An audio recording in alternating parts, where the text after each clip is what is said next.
Good morning, students. I hope everybody, students, um, you are well.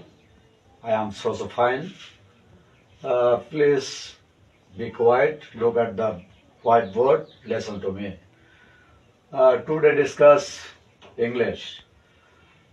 আমি এখানে কিছু বাংলায়ও কথা বলবো, ইংলিশেও কথা বলবো, যাতে আমাদের বুঝতে সুবিধা হয়।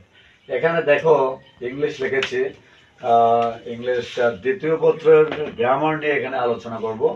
সেটি হচ্ছে আমাদের যে টেন্স গুলো রয়েছে, সেই টেন্স যদি আমরা ভালোভাবে না পারি, তাহলে কিন্তু কোনো কিছু ভালো পারা সম্ভব না।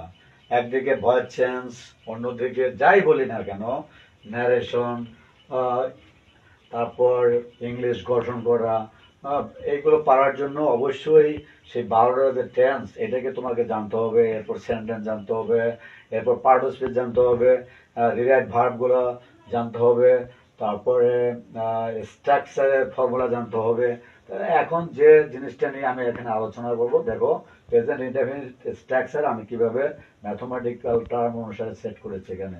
আশা করি যে যেখান থেকে দেখছো তোমরা বসতে থাকো। তাহলে এখানে লিখেছি সাবজেক্ট প্লাস V1, এরপর অবলিক দিয়েছি S form, oblique base form plus object oblique EX লিখেছি। তাহলে এখানে একটা এক্সাম্পল হিসেবে তুলে ধরছি, I plus it plus rice. আইটা কি? সাবজেক্ট। আইটা কি? সাবজেক্ট। আর ইটটা কি? ইট ইট ইটটা হচ্ছে V1 এর মধ্যে চলে গেছে, প্রেজেন্ট ফর্ম যেটাকে বলা হয়, এবং এটা বেস ফর্মের ভিতরে চলে গেছে, বেস ফর্ম, ডিজিটাল নিয়ম অনুসারে বেস ফর্ম। আর রাইসটা হচ্ছে অবজেক্ট। তাহলে এইটা যদি আমি লিখতে যাই ক্লাসগুলো বাদ দিয়ে, তাহলে এখানে আসে আই এট রাইস, আর অর্থ দ্বারায় আমি ভাত খাই, আমি ভাত খাই। তাহলে আমি ভাত খাই এটা হচ্ছে কি? বর্তমান কাল বুঝাইছে এবং প্রেজেন্ট ইনডেফিনিট টেন্সে গেছে। এই কারণের জন্য আমার এখানে আমি ভাত খাই, আই এট রাইস অর্থটা চলে আসছে। সেটা আমি কিভাবে বুঝলাম? যে এখান থেকে আমি যে ফর্মুলা দেখে আসছি সেই অনুসারে বুঝলাম যে এটা হচ্ছে প্রেজেন্ট ইনডেফিনিট টেন্স।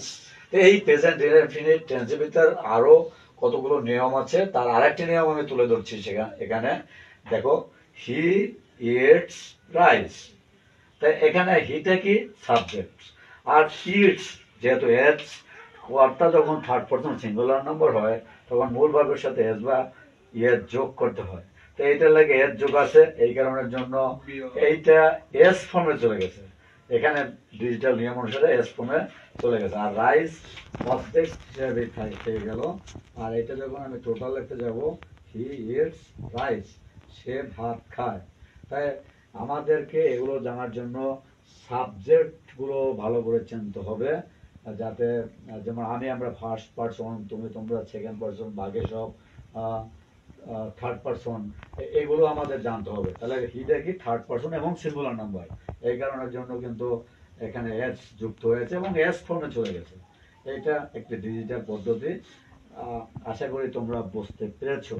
কাজেই তোমরা যদি 12টা টেন্স 5 মিনিটে ম্যাথমেটিক্যাল টার্মে পারো, তাহলে তোমাদের ভয়েস চেঞ্জ করতে সুবিধা হবে, তারপরে ন্যারেশন করতে সুবিধা হবে, যে কোনো ট্রান্সলেট করতে সুবিধা হবে। আর তোমরা যদি এখানে দুর্বল থেকে যাও, তাহলে কিন্তু সমস্যা হয়ে যাবে। এর জন্য টেন্স, সেন্টেন্স, আবারও বলছি, tense, sentence, part of speech, তারপরে রিরাইট ভার্ব, এগুলোকে তোমাকে ভালোভাবে চর্চা করতে হবে এবং এর স্ট্রাকচারগুলো, যেটাকে বলা গঠন প্রণালী এবং বাংলা রূপ, এটাকে ভালোভাবে শিখতে হবে। তাহলেই তোমরা ইংলিশের দুর্বলতা কেটে যাবে অনেকটা। কাজেই আজকের লেকচারটি ছিল প্রেজেন্ট ইনডেফিনিট টেন্স নিয়ে।